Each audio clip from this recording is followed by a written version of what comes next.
En 2025, le RAID fête ses 40 ans d'existence. Créé le 23 octobre 1985, ce service spécialisé, dédié à la recherche, l'assistance, l'intervention et la dissuasion, était initialement créé afin de participer à la lutte contre le terrorisme et à la gestion des prises d'otages. Près de 500 policiers participent au quotidien à l'exercice de ces missions.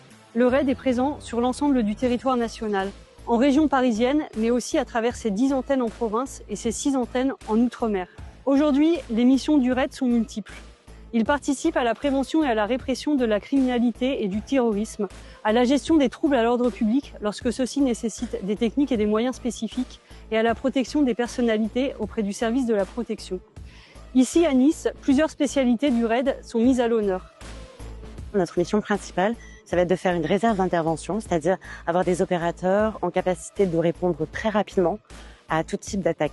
On va également avoir un dispositif de contre-sniping, c'est-à-dire en fait prendre en charge les points hauts pour s'assurer qu'aucun tireur embusqué ne puisse attenter aux participants ou aux autorités déposées.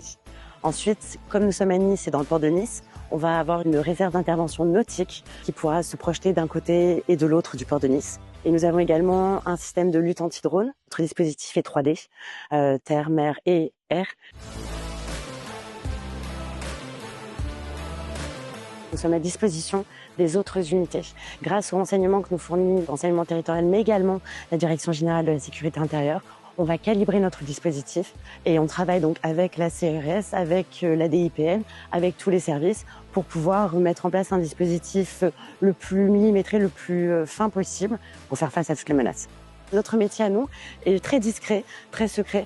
On n'est pas là pour être vu, on est là pour être efficace. Et effectivement, une bonne réserve d'intervention est celle qui n'a pas à intervenir.